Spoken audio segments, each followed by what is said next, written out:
Warning, the following video is meant for adult collectors. You've been warned. She's beauty, she's grace, and she'll shoot you in the frickin' face. Hey guys, I'm Woody. Today, we're going to be taking a look at the G.I. Joe Classified Series, Cover Girl. Man, am I excited about this one. I've been waiting for her to release ever since she was announced, and I've gotta say, the painting and sculpting on her is pretty amazing. Now, while the bottom half is complete reuse of Lady J, I don't really think it gets in the way of that. The colors on it, with the distinct yellow and the brown and olive color, boots and shin guards, help set it apart, as you'll see in the comparisons at the end.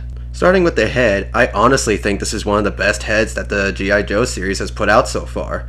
Between the slight eyeshadow around the eyes and the luscious red lips, you can definitely tell she's full of sass and will let you know of it.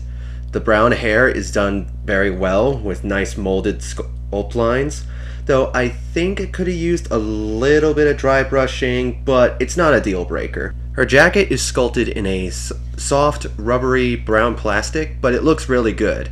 They added some shine to the back part to help differentiate it from the rest, but it honestly just adds some extra detail that is very much appreciated. She's also got some fur around the collar, so I honestly think that's pretty cool. I really like this jacket design. As for the top part where her shirt comes into play, I think it's brand new. I'm pretty sure it is anyway, so if I'm wrong, feel free to correct me in the comments, but I like the color of it. It's not just a boring tan color, it's an actual nice shade of tan. Now, like I said at the beginning, the legs are complete reuse of Lady J, but I honestly didn't notice till I had it in hand, so I honestly think if they had to reuse some legs, Lady J's was the perfect one to go. The details on the shin guards definitely stand out more since it's not all the same color as the boots, so I really like it. Additional minor details include a Wolverine patch on her left shoulder, which is printed on pretty well, and for the belt, there's some silver paint, which also looks pretty well applied, so it's all good. For articulation, her head is on a dumbbell joint, so she can look up pretty well and down pretty decently. She's also got free tilt and rotation because of that joint. Her neck is a separate joint attached to the body, so that's pretty good. The arm can lift up pretty well, about 90 degrees, maybe slightly over. I'm not sure, I don't know how that works. And you got a really nice bicep swivel, so that's nice. However, with the bicep swivel on the left side, there is an ugly gap, and I'm noticing a lot of people have the same issue. All you gotta do is push it up and it'll be fixed. However, the problem will be there as soon as you move it again. Now for the elbows, you got a nice double joint, which should be standard on all female figures, so you get really great range with that. As for the hands, they are pegged in so you can swivel them however you like, and they both have an up and down hinge, but this one is a bit stubborn, so your mileage may vary. As for the diaphragm, you have it on a ball joint so she can twist side to side, look up, look down. She got some pretty decent movement. And then at the waist there is a ball joint to add extra mobility to her, so that's awesome. The legs do have the drop down system, but it's barely noticeable honestly with all the belt gear, but it can add something. The legs can kick forward this much, so she can do the high kicks, and not back so much, but that's okay. Double knees, so pretty great range. I like it. Down at the boots, you have a nice swivel, so that's awesome, and a forward pin facing for a rocker. It can go back that far.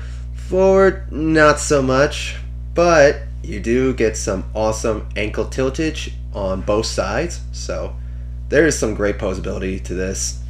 For accessories, they're all stored within this nice ammo locker, which I think is pretty cool. It's got a nice print to it. It's awesome. And inside that ammo locker, you have a total of 4 accessories. First off, you have a data pad with a very well printed Wolverine on it. That just tabs into her left side holster. Next up, you have her wrench, which is sculpted in black plastic, but it's really well done. There are a bunch of tiny little details. And that will just be stored on a little loop that's on the back of her belt on the left side. For her secondary weapon, she comes with a pistol sculpted in black plastic and painted silver. Nicely done with little details, and that will be holstered on her right leg. And finally, we come to her primary weapon, her shotgun, and I really like the look of this. The nice olive green color on the pump, it just looks awesome. Now, there's not really a place for her to store it, so you can always just have her equipped with it. For comparison, we have her male companions in the Joe team. She's a little taller than Snake Eyes, but not taller than Duke, and no one's taller than Roadblock, so there you go on that. And for the female side, we have her next to Scarlet and Lady J. She is a little bit taller than Scarlet, but I think her and Lady J are just about tied, mostly due to the fact that they do reuse the same legs, but hey, she still fits in pretty well. Overall, I think this is a really well done figure and an excellent addition to the G.I. Joe Classified series. While the reuse of parts from Lady J and that gap on her left bicep swivel can annoy some people, I still can't help but recommend her to any G.I. Joe fan, or if you're just a collector of good action figures in general. She will definitely fulfill the role you need. And that's it. Thank you guys so much for watching. If you want to see more of my content, feel free to hit that subscribe button and leave a like while you're there. If you want to see more of my photos, check me out on Instagram and Twitter. Links in the description below. And I think that's it. This is Woody, signing off.